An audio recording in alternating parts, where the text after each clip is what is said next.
નમસ્કાર વિદ્યાર્થી મિત્રો, આગળના લેક્ચરમાં આપણે અંગ્રેજીમાં ડિગ્રી ઓફ કમ્પેરિઝન એની શરૂઆત આપણે કરી, બરાબર છે. હવે ડિગ્રી ઓફ કમ્પેરિઝન છે એમાં આપણે જોયું કે ડિગ્રી ઓફ કમ્પેરિઝનનો ઉપયોગ ક્યાં થાય છે, તો કે તુલનાની કક્ષાઓ. સૌપ્રથમ તો એનો અર્થ શું થાય છે, તો કે તુલનાની કક્ષાઓ.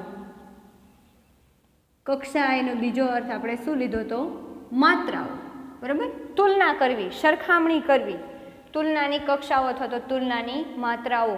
તો એ સરખામણી કરવાની અલગ અલગ કક્ષાઓ છે. આપણે કોઈની સાથે સરખામણી કરવી, કોઈ એક વ્યક્તિની સરખામણી બીજી વ્યક્તિ સાથે કરીએ, આખા સમૂહ સાથે કરીએ, સમાન દર્શાવીએ, એકને એક કરતાં વધારે શ્રેષ્ઠ બનાવીએ અથવા વધારે કોઈક બાબતમાં ચડિયાતું ગણીએ અથવા તો બધાથી શ્રેષ્ઠ એને ગણાવીએ. તો આ બધું શું છે, તો કે તુલના છે, સરખામણી કરીએ છીએ, બરાબર. એ આપણે જોયું.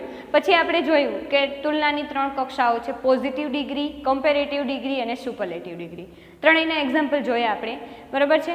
કે પોઝિટિવ ડિગ્રી છે તો એનો ઉપયોગ ક્યાં થાય, કમ્પેરેટિવનો અને સુપરલેટિવનો. હવે એના પછી આપણે જોયું કે પોઝિટિવ, કમ્પેરેટિવ અને સુપરલેટિવ ડિગ્રી દર્શાવવા માટે જે વિશેષણ અને ક્રિયા વિશેષણની આપણે સરખામણી કરીએ છીએ, જે કોઈ ગુણની કે કોઈ ક્રિયા કરવાની, કામ કરવાની રીતની જે સરખામણી કરીએ છીએ, એ સરખામણી કરતી વખતે તો એમાં શું ફેરફાર કરવામાં આવે છે. કમ્પેરેટિવ ડિગ્રીમાં એ ક્રિયા વિશેષણ કે વિશેષણ કઈ રીતે લખાય છે, અને સુપરલેટિવમાં તો આપણે એમાં ER અને EST લગાડવાના નિયમો જોયા, અને જ્યાં ER અને EST પાછળ નથી લાગતું ત્યાં મોર અને મોસ્ટ એની આગળ લાગે છે, વિશેષણ અને ક્રિયા વિશેષણની આગળ લાગે છે. એ બધા નિયમો આપણે આગળના લેક્ચરમાં જોયા. હવે ત્રણેયને આપણે વિગતવાર સમજીએ. પોઝિટિવ ડિગ્રી, કમ્પેરેટિવ ડિગ્રી અને સુપરલેટિવ ડિગ્રી ત્રણેયને વિગતવાર સમજીએ. પછી પોઝિટિવ ડિગ્રીના વાક્યને જ્યારે કમ્પેરેટિવ ડિગ્રીમાં ફેરવવું હોય તો કઈ રીતે ફેરવાય, અર્થ ન બદલાય એ રીતે ફેરવવાનું, બરાબર. તો કઈ રીતે ફેરવવામાં આવે છે, અને પછી એ બંનેને સુપરલેટિવ ડિગ્રીમાં કઈ રીતે ફેરવાય છે એ આપણે જો સુપરલેટિવ ડિગ્રીને એ બંનેમાં કઈ રીતે ફેરવી શકીએ આપણે, એ આપણે સમજવાનું છે. તો સૌપ્રથમ તો આજે આપણે એને ત્રણેયને વિગતવાર સમજૂતી લઈએ, વધારે ઉદાહરણ સાથે એની સમજૂતી લઈએ. તો સૌપ્રથમ છે પહેલી ડિગ્રી છે પોઝિટિવ ડિગ્રી. આપણે આગળના લેક્ચરમાં જોયું હતું કે પોઝિટિવ ડિગ્રીને આપણે શું કહીને આગળ શું એના વિશે, એ જ્યારે પણ પોઝિટિવ ડિગ્રી એવું લખવું છે ત્યારે આપણે માત્ર શું લખશું, PD, અથવા તો એનો PD તરીકે એનો ઉલ્લેખ કરશું. એટલે PD એ શું છે, તો કે પોઝિટિવ ડિગ્રીનું શોર્ટ ફોર્મ છે. એટલે જ્યાં પણ PDનું વાત કરવામાં આવે ત્યારે સમજવું કે પોઝિટિવ ડિગ્રી બનશે. બીજું એ જોયું હતું એ કઈ ડિગ્રી, એનો ગુજરાતી અર્થ શું થાય, તો કે સમાનતા દર્શક કક્ષા, બરાબર છે. સમાનતા દર્શક કક્ષા એટલે સમાન દર્શાવે છે. ઉપયોગ જોઈએ એટલે ખબર પડશે.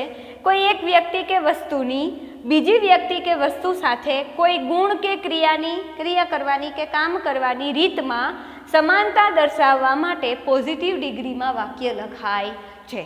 કોઈ એક વ્યક્તિ કે એક વસ્તુ હોય છે, એની બીજી કોઈ એક વ્યક્તિ કે એક વસ્તુ સાથે જ કોઈ ગુણ કે કામ કરવાની રીતમાં સમાનતા દર્શાવવામાં આવે કે બે કોઈ એની, જો અહીંયા સરખામણી થઈ છે પણ કેવી સરખામણી છે, સમાન સરખામણી છે, કે બે કોઈ એકબીજા કરતાં ચડિયાતું નથી, બે એમાં સમાન છે.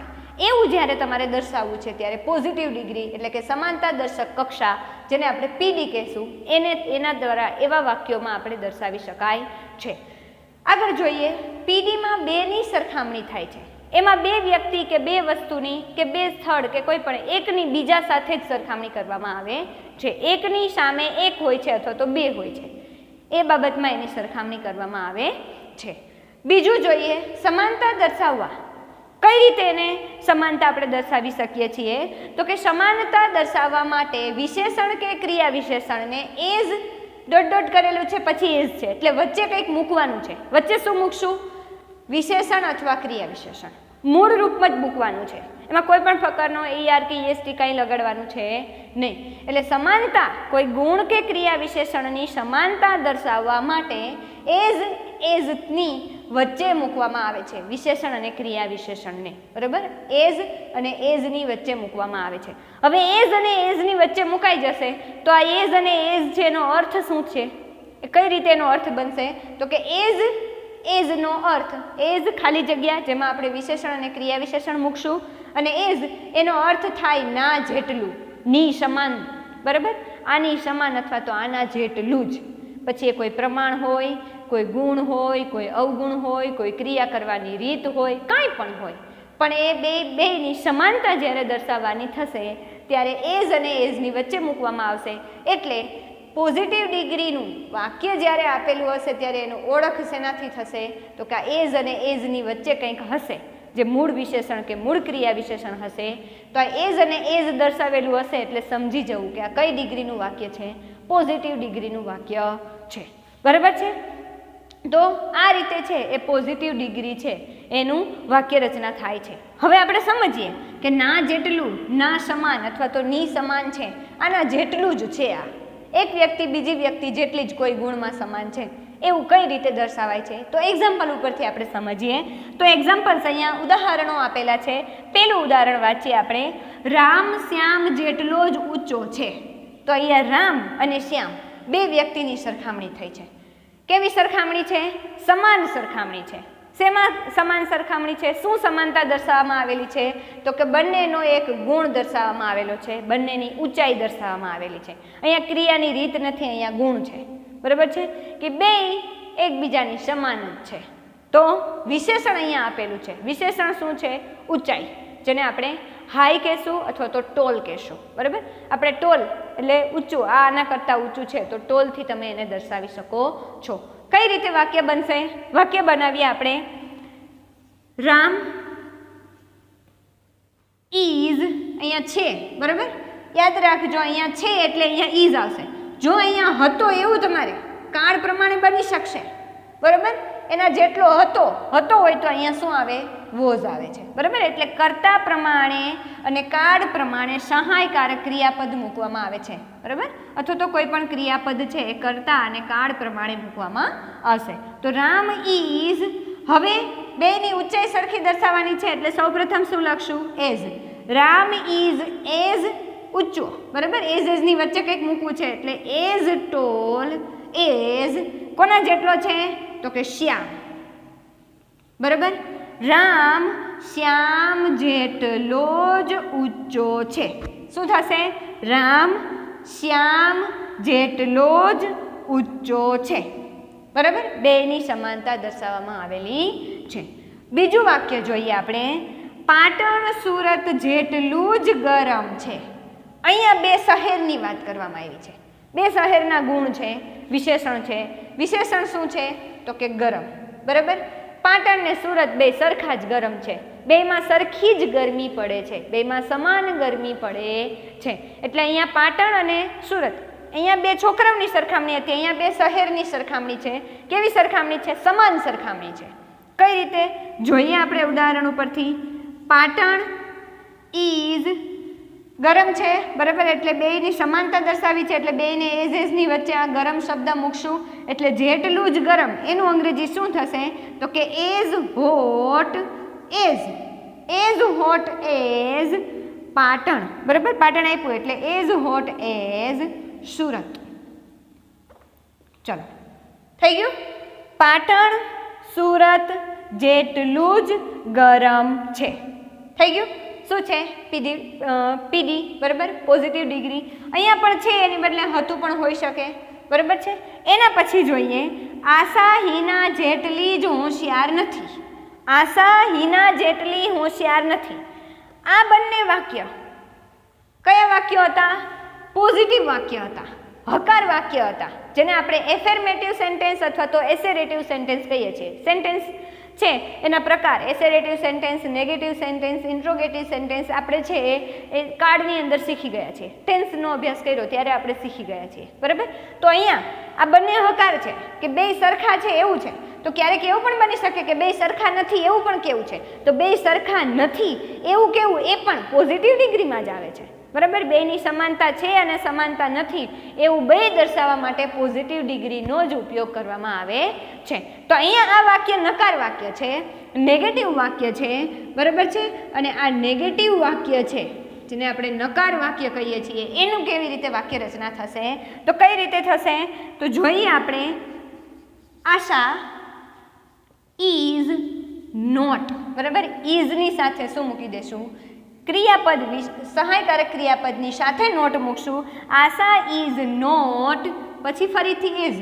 હવે યાદ રાખજો અહીંયા એઝ અને સો બેયનો ઉપયોગ કરી શકાય છે. બેમાંથી જેનો તમારે બેમાંથી એકનો ઉપયોગ કરવો. નકાર વાક્યમાં નોટની સાથે નોટ પછી બરાબર સહાયકારક ક્રિયાપદ પછી નોટ મૂકશું.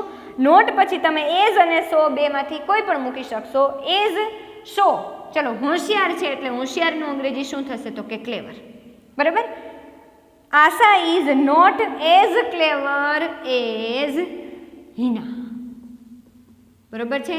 આશા હિના જેટલી જ હોશિયાર નથી. અથવા તો Asha is not so clever as Hina. બરાબર. તો અહીંયા સો અને એઝ નકાર વાક્યમાં તમે સો અને એઝ બંને મૂકી શકો છો. બેમાંથી જેનો ઉપયોગ કરવો એ કરી શકો છો. વધારે પડતા તમને જે ડેઇલી રૂટીનના કે કોઈ પણ તમને પાઠમાં આપેલા કોઈ પેરેગ્રાફ હશે કે ક્યાંય એવું કોઈ સરખામણી કોઈ તમારા લેસનની અંદર યુનિટમાં ક્યારે એવી સરખામણી કે આવું કંઈક સમાનતા દર્શાવેલી હશે અને વાક્ય નકાર વાક્ય હશે, આવી રીતે નેગેટિવ વાક્યમાં સરખામણી થઈ હશે કે સરખા નથી એવું જ્યારે કહેવામાં આવ્યું હશે ત્યારે વધારે પડતું સોનો ઉપયોગ થયેલો હશે. એટલે યાદ રાખવું, સો અને એઝ એ બંનેનો ઉપયોગ થઈ શકે છે નકાર વાક્યમાં. બરાબર છે. એટલે આ રીતે છે આ એની નેગેટિવ રચના નકાર વાક્ય રચના બની છે. અહીંયા તમે હતું એવું કેવું છે તો અહીંયા વોઝ પણ આવી શકે છે. બરાબર છે. હવે બીજી વાત, આ વાક્ય છે આ વાક્યને બીજી કઈ રીતે લખી શકાય છે તો આ વાક્યમાં એક સહેલી વાત છે કે અહીંયા કર્તા અથવા તો નામ જે બે વ્યક્તિના નામ છે બેમાંથી બે વ્યક્તિના નામ આગળ પાછળ લખી શકાય છે કારણ કે બે કેવા છે સમાન છે એટલા માટે બેયને આડાવડા નામ પણ લખી શકાય છે. જેમ કે રામની જગ્યાએ આપણે શ્યામ મૂકી શકીએ છીએ. બરાબર. Shyam is as tall as Ram. આને તમે કોઈ પણ રીતે લખી શકો છો. બરાબર છે. આને તમે કોઈ પણ રીતે લખી શકો છો. બંનેને એકબીજાના નામની અદલા બદલી પણ કરી શકાય છે. એવી જ રીતે અહીંયા છે પાટણ અને સુરત છે તો સુરત આગળ લખી શકાય, પાટણ પાછળ લખી શકાય. શા માટે તો કે બે સરખા જ છે, બેયના ગુણ સમાન છે એટલા માટે. જ્યારે કમ્પેરેટિવ ડિગ્રીમાં એ નહીં કરી શકીએ. કમ્પેરેટિવ ડિગ્રીમાં જેના કરતાં વધારે હશે એનું જ પહેલાં નામ લખવામાં આવશે. બરાબર છે. એટલે આ રીતે છે એની આ રીતે એના વાક્ય લખાય છે. તો કમ્પેરેટિવ પોઝિટિવ ડિગ્રીની વાક્ય રચના અહીંયા આપણે બનાવી શકીએ. તો કઈ રીતે વાક્ય રચના બને છે તો કે જે વ્યક્તિની સરખામણી કરવાની છે એ વ્યક્તિનું નામ પ્લસ શું મૂકી શકાય છે તો કે સહાયકારક ક્રિયાપદ. બરાબર. સહાયકારક અથવા તો કોઈ એમને ક્રિયાપદ હોય તો એ ક્રિયાપદ. બરાબર છે. સહાયકારક ક્રિયાપદ પણ હોય અને મૂળ ક્રિયાપદ પણ હોઈ શકે છે. એટલે ક્રિયાપદ આપણે એવો અર્થ લઈએ કે અહીંયા સહાયકારક કે ગમે તે ક્રિયાપદ લઈ શકાય. પછી એઝ, પછી વિશેષણનું કે ક્રિયા વિશેષણનું મૂળ રૂપ. બરાબર. વિશેષણ કે ક્રિયા વિશેષણનું મૂળ રૂપ પ્લસ એઝ અને પાછું છેલ્લે શું આવશે તો કે નામ. તો આવી કંઈક વાક્ય રચના છે એ પોઝિટિવ ડિગ્રીની બનશે. બરાબર છે. આવી કંઈક વાક્ય રચના પોઝિટિવ ડિગ્રીની બને છે. સૌપ્રથમ નામ, પછી સહાયકારક ક્રિયાપદ, પછી એઝ, પછી વિશેષણ કે ક્રિયા વિશેષણનું મૂળ રૂપ, પછી એઝ, પછી પ્લસ એના પછી પાછું નામ. આ રીતે છે એની સરખા આ રીતે બને છે. હવે જો નકાર વાક્ય હોય તો સહાયકારક ક્રિયાપદ પછી નકાર નોટ મૂકવાનું થશે. બંનેનો સમાન જ એનું વાક્ય રચના છે એ રહેશે. માત્ર સહાયકારક ક્રિયાપદ જો અહીંયા મુખ્ય ક્રિયાપદ પણ હોઈ શકે છે. ઘણા વાક્યમાં આપણે સાદા વર્તમાન કાળનું વાક્ય હોય તો એમાં ક્રિયાપદ ક્રિયાની જ્યારે રીત દર્શાવવાની થશે ત્યારે એમાં મુખ્ય ક્રિયાપદ જ આવશે. તો એ મૂળ ક્રિયાપદ હશે, એ મૂળ ક્રિયાપદ આપેલું હોય તો ત્યારે એમાં સહાયકારક ક્રિયાપદ હોતું નથી. ચાલો હવે આ રીતે છે એ એનું જેમ કે કઈ રીતે તો આપણે એક ઉદાહરણ સાદા વર્તમાન કાળનું એક ઉદાહરણ આપણે લઈએ કે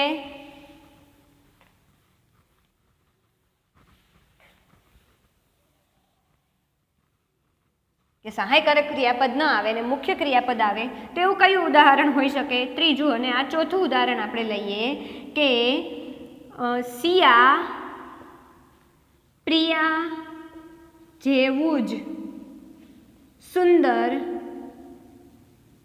ગાય છે. બરાબર. સુંદર ગાય છે આવું કંઈક વાક્ય છે. તો આમાં ક્રિયાની રીત દર્શાવી છે. ગાય છે. બરાબર. ગાવાની ક્રિયા દર્શાવેલી છે. ગાવાની ક્રિયાની રીત બતાવી કેવી તો કે સુંદર ગાય છે. બરાબર છે. તો આ વાક્યમાં સહાયકારક ક્રિયાપદ નહીં આવે. અહીંયા ગાવું છે એ મુખ્ય ક્રિયાપદ આવી જશે. બરાબર. તો એનું કઈ રીતે ઉદાહરણ બનશે તો આપણે જોઈએ. સિયા સિંગ્સ, બરાબર. અહીંયા શું આવી જશે? સિંગ્સ આવી જશે. અહીંયા ઇઝ નહીં આવે, સાદા વર્તમાન કાળનું વાક્ય છે એટલે અહીંયા સિંગ્સ આવશે. તો સિયા સિંગ્સ એઝ બ્યુટીફુલ, અહીંયા સુંદર છે ને, તો અહીંયા શું આવશે? Beautiful as Priya. આ રીતે આવું વાક્ય બનશે. તો અહીંયા સહાયકારક ક્રિયાપદ નહીં હોય, અહીંયા મુખ્ય ક્રિયાપદ આવી ગયું છે, બરાબર છે. Siya sings as beautiful as Priya. તો અહીંયા શું છે? તો કે ક્રિયાની રીત દર્શાવી, ગાવાની ક્રિયાની રીત, ગાય છે પણ કેવું ગાય છે? તો કે સુંદર. તો અહીંયા આ ક્રિયા વિશેષણ બને છે, બરાબર. જ્યારે બાકીના ઉદાહરણમાં આપણે બધામાં એઝની વચ્ચે વિશેષણ મૂક્યા હતા, અહીંયા ક્રિયા વિશેષણ મૂકેલું છે. તો આ રીતે છે, અહીંયા ઇઝ છે એની જગ્યાએ ભૂતકાળ હોય તો વોઝ પણ આવી શકે, બરાબર છે. કાળ પ્રમાણે ત્યાં કોઈ પણ સહાયકારક ક્રિયાપદ આવી શકે છે, અને એવી રીતે કાળ પ્રમાણે અહીંયા કાળ અને કર્તા પ્રમાણે અહીંયા ક્રિયાપદનું મૂળ રૂપ પણ, ક્રિયાની રીત જ્યારે દર્શાવવાની થશે ત્યારે ક્રિયાપદ, મુખ્ય ક્રિયાપદ આવશે અને એ ક્રિયાપદનું એનું યોગ્ય રૂપ છે એ આવશે. પછી એ કાળ પ્રમાણે એનું ક્રિયાપદનું રૂપ એમાં આવે છે. તો આ છે પોઝિટિવ ડિગ્રી છે. હવે આપણે જોઈએ કમ્પેરેટિવ ડિગ્રીની વાક્ય રચનાઓ કેવી છે. તો કમ્પેરેટિવ ડિગ્રીમાં શું છે એનું અર્થ? તો સૌપ્રથમ તો કમ્પેરેટિવ ડિગ્રી છે એને આપણે શોર્ટ ફોર્મ શું કહીએ છીએ આગળ જોઈ ગયા આપણે, એને સીડી તરીકે સમજશું, બરાબર, અથવા તો એને સીડી એવો ઉચ્ચાર એનો અર્થ કરશું. અને એમાં શું આવે છે? તો કે એનું ગુજરાતી આપણે શું કહીએ છીએ?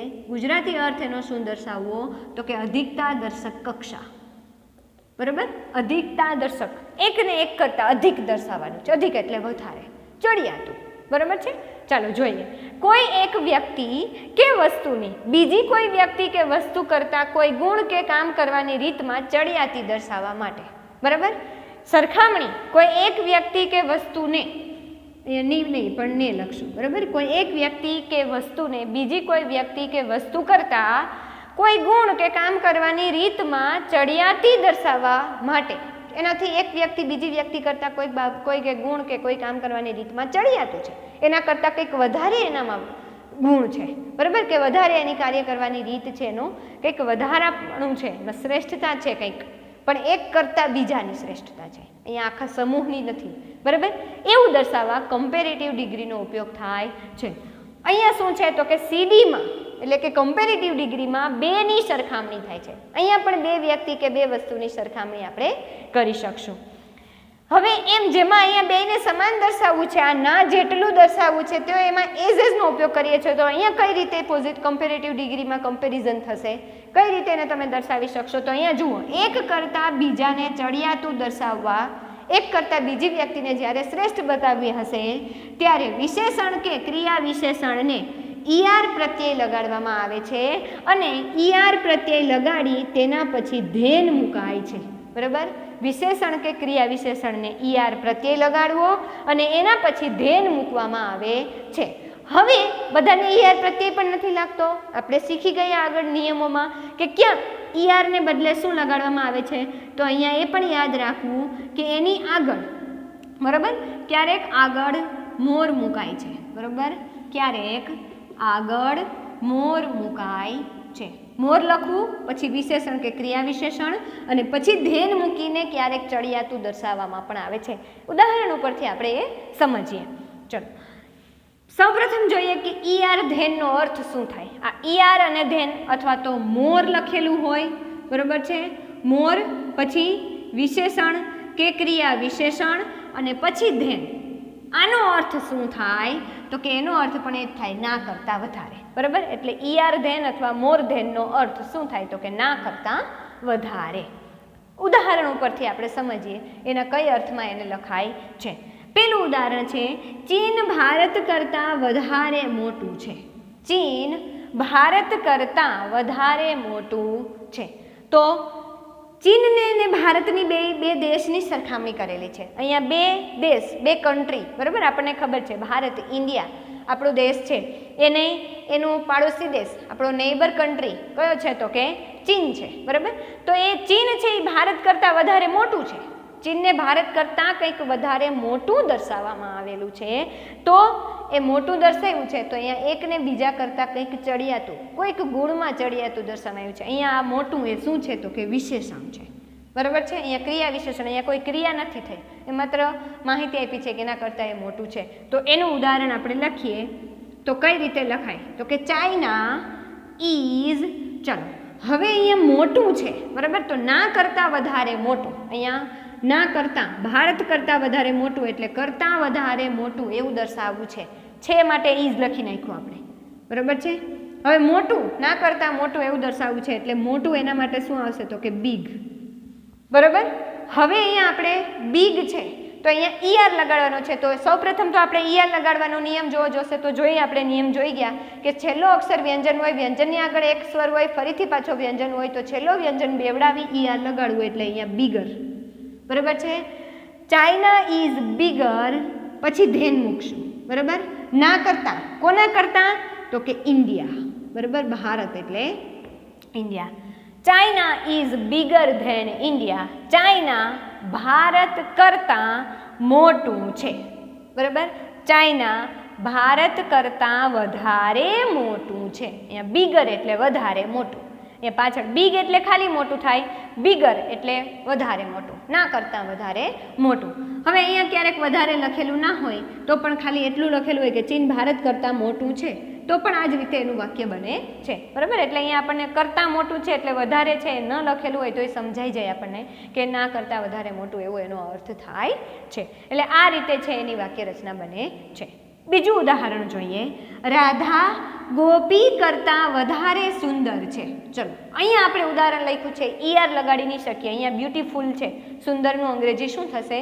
બ્યુટીફુલ. તો આપણે આગળના નિયમમાં જોઈ ગયા કે બે ધ્વનિ ઘટકોથી જે શબ્દનું ઉચ્ચારણ થતું હોય, જે વિશેષણ કે ક્રિયા વિશેષણનું બે ધ્વનિ ઘટકોનું ઉચ્ચારણ થતું હોય ત્યાં એને આગળ મોર અને સુપરલેટિવમાં મોસ્ટ લગાડવામાં આવે છે. તો અહીંયા આપણે કમ્પેરેટિવમાં મોર લગાડશું. જોઈએ આપણે કઈ રીતે એનું અંગ્રેજી થાય છે. તો કે રાધા ઇઝ, ચલો વધારે સુંદર, બરાબર, વધારે સુંદર એવું લખવું છે. તો કરતાં વધારે સુંદર એટલે મોર બ્યુટીફુલ. શું થશે એનું અંગ્રેજી? More beautiful. Radha is more beautiful than, બરાબર છે. અહીંયા બ્યુટીફુલને ઈઆર નહીં લગાડીએ, અહીંયા બ્યુટી અને ફૂલ બે ધ્વનિ ઘટકો છે, બે શબ્દોનું જેવું ઉચ્ચારણ થાય છે, બે શબ્દોથી બનેલો એક શબ્દ હોય એવું લાગે ત્યારે એમાં મોર લાગે છે, બરાબર. એટલે Radha is more beautiful than Gopi, બરાબર. રાધા ગોપી કરતાં વધારે સુંદર છે. આ રીતે. હવે એના પછીનું ત્રીજું ઉદાહરણ જોઈએ, જે નેગેટિવ વાક્ય છે. આ બંને કેવા વાક્ય હતા? પોઝિટિવ ઉદાહરણ હતા, જેને આપણે પોઝિટિવ, આ બંને વાક્યો આપણે કે હકાર વાક્યના ઉદાહરણ છે. હકાર વાક્ય એટલે કેવું વાક્ય? તો કે એફર્મેટિવ અને અથવા તો એસેરેટિવ સેન્ટેન્સ આપણે એને અંગ્રેજીમાં કહી શકીએ. બીજું ત્રીજું ઉદાહરણ જોઈએ, જે નેગેટિવ વાક્ય છે, નકાર વાક્ય છે, બરાબર છે. નેગેટિવ વાક્ય છે, નકાર વાક્ય. મનાલી સિમલા કરતાં વધારે ઠંડુ નથી, એટલે સિમલા મનાલી કરતાં વધારે ઠંડુ છે, બરાબર. અહીંયા કહેવાનો અર્થ શું છે? અહીંયા પણ જ છે, જો રાધા ગોપી કરતાં વધારે સુંદર છે એટલે કહેવાનો અર્થ કે ગોપી રાધા કરતાં સુંદર નથી, એના કરતાં રાધા વધારે સુંદર છે. એટલે આ રીતે આ જ બે વાક્યો છે એને તમે ઉલટા પણ લખવા હોય. જો અહીંયા આપણે ઉલટા લખતા હતા ત્યારે શું કરતા હતા? તો કે આ બે શબ્દો છે, બે નામ છે, એને આડાવડા કરો, કોઈ અર્થ કંઈ ફરક પડતો નથી. પણ અહીંયા તમે નામ આડાવડા કરો, નામને આડા હવડા કરવાના છે. નામમાં જો ઇન્ડિયા આગળ લેવું છે, ચાઇના પાછળ જવા દેવું છે, તો વચ્ચે શું મૂકવું પડશે? તો કે નોટ, જે આપણે આ વાક્ય રચના બનાવશું. જોઈએ આપણે કઈ રીતે એ વાક્ય રચના બને છે. તો લખીએ, Manali is not more beautiful, not more beautiful than Shimla.